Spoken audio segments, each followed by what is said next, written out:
কিন্তু দিদি আজকে আপনাদের কিস্তিগুলো দিতে লাগবে, আমার কিছু করার নাই। অফিস থেকে চাপ দিলে কি করব? দাদা কিস্তির জন্য আসছিলাম। কি করে একটা খবর শুনিনু জানিস? কি খবর তে? আরে হাই দেখ চন্দন মাস্টারটা দিয়ে আসছিল, ওই মাস্টারটা বলে চাকরি ছাড়ি পালাই গেলে। হ্যাঁ ঘন্টার চাকরি কিস্তি না হওয়া বলে বলে মই বেতনে পাবা না। এই ফালতু চাকরি না কইরা যদি 3 বছর ধরে মই ধানে কাটি বেরান হই তাহলে মোর অনেক টাকা হবে। আল্লাহ চাকরি মই গুষ্টি মারু। বর্তমানে আমার কোনো চিন্তা নাই আর বিরক্ত করার কোনো লোকও নাই। শালা কিস্তির মাস্টারটা একদম জ্বালাই খাই। হ্যাঁ ঠিকই কয়াস। হ্যাঁ তো যাই হোক, চন্দন মাস্টার আর আমার মধ্যে একটা লড়াই হল, আর সেই লড়াইয়ে আমরাই বিজয়ী হলো।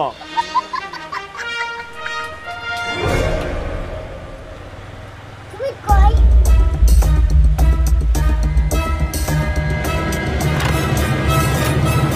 বাবা কি বেটি? নতুন চন্দন মাস্টার আসিয়া। হে প্রভু, আহা কোনা পালাইস ইতনা কত মই জাদরাল জাদরাল চন্দন মাস্টারক দেখিনিয়াং, আর এটা তো নতুন, এটা মোর একদম টিনি আঙ্গুলের খেল। তুই চাপ নিস না, তুই না সুতেক, তারপরে মই দেখো।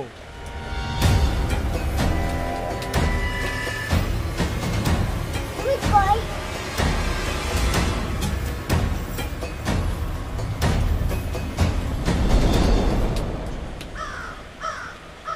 তুমি কই?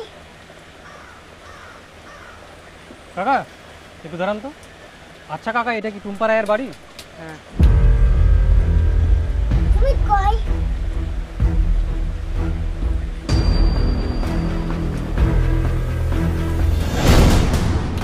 আই বুড়ি বাবা কোথায় গেছে? তুমি কই? যাই কোনো দিনও পাওয়া যায় না। ওই আছে ওই দিদি বাতাসে ওই তোর বাবা কোথায় রে? তোর কি বাবা বলে যায় না তো? আপনারা কেমন লোক বলুন তো, কে দিনা দিয়ে লুকাই লুকাই বেড়াচ্ছেন? তুমি কই? তাও লোক বলা নাই। কোথায় কোথায় টুম্পা রায়, স্বামী সবুজ রায়, এনারা গত 9 মাস ধরে কিস্তি দেয়নি। আপনি তো নতুন জয়েনিং করেছেন, কিন্তু আপনার মধ্যে একটা আলাদাই গুণ দেখতে পাচ্ছি, আলাদাই দোষ দেখতে পাচ্ছি, যেটা একমাত্র বাঘের মধ্যে থাকে। বাঘ যেভাবে দৌড়ে শিকার করে, তেমনই আপনাকে এনাদের কিস্তিগুলো রিকভারি করতে হবে। Yes sir. তুমি কই?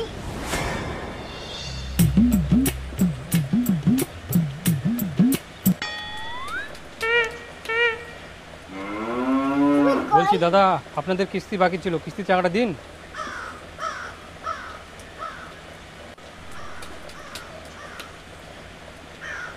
তুমি কই? একটা মানুষ কোনো মতো বাঁচিছে, কুকুন চুলি যায় সেটা কোয়া মুশকিল, আর তোমরা কিস্তি চাচ্ছেন? কেমন ধরনের মানুষ তোমরা? তুমি কই? দেখুন, আমার কাজ হচ্ছে লোনের কিস্তি আদায় করা, আর আমার কাজ তো আমাকে করতেই হবে। আপনি 9 মাস ধরে কিস্তি টাকা দেননি, অফিস থেকে আপনাকে আর কোনো ছাড় দেওয়া হবে না। দয়া করে আপনি কিস্তি টাকা দিন। আপনি কি অন্ধ? আপনি একটা কাজ করুন, এই যে ধরুন বাস। কেন? ধরুন না, ধরুন ধরুন। তুমি কই? হ্যাঁ, এই বাস দিয়ে আমাদের 3 জনের মাথায় বাড়ি মেরে আমাদের মেরে ফেলুন। ছি ছি, আপনি কি কথা বলছেন? আমি ওরকম ছেলে নই। আমি নিজে মরে যাব, কিন্তু অন্য কাউকে মারবো না। কি বলছেন? আপনি কাউকে মারবেন না?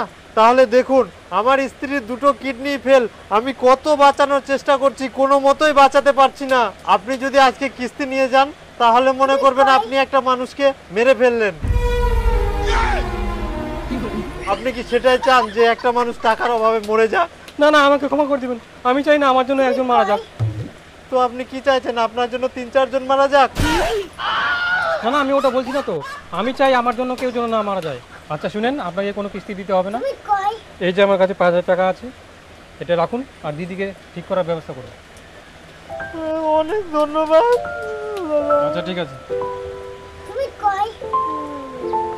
বলছি স্যার, বাসটা নিন। তুমি কই?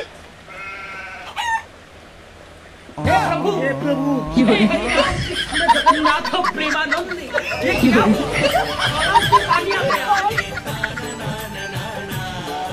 কি করে?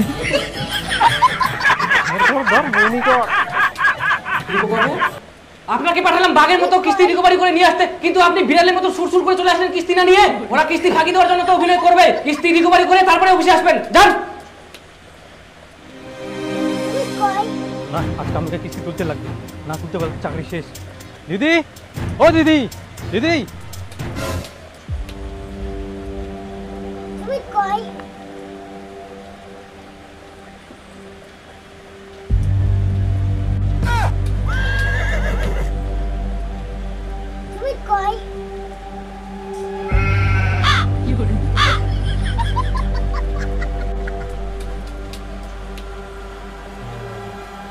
কই ওরা কিস্তি ফাঁকি দেওয়ার জন্য তো অভিনয় করবে, কিস্তি রিকভারি করে তারপরে অফিসে আসবেন, যান। তুমি কই দাদা কিস্তির জন্য আসছিলাম, কিস্তিটা দিতে হবে আজকে।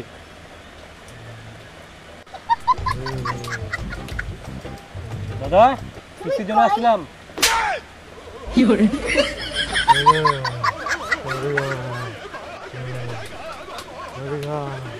ওকে কিছু বলেন না, ওর মাথার ব্রেন শর্ট হয়ে গেছে, নাহলে আরো মার খাবেন। কিন্তু দিদি আজকে আপনাদের কিস্তিগুলো দিতে লাগবে, আমার কিছু করার নাই, অফিস থেকে চাপ দিলে কি করব, দয়া করে কিস্তিগুলো দিন। তাহলে একটা কাজ কর, আমার তো 2টা কিডনি ফেল হয়ে গেছে, ওর 2টা কিডনি ভালো আছে, ওগুলোই নিয়ে যান।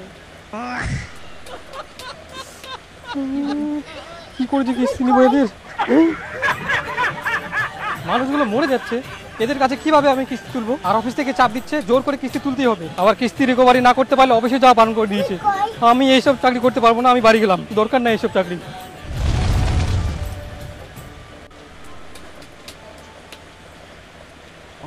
তুমি কই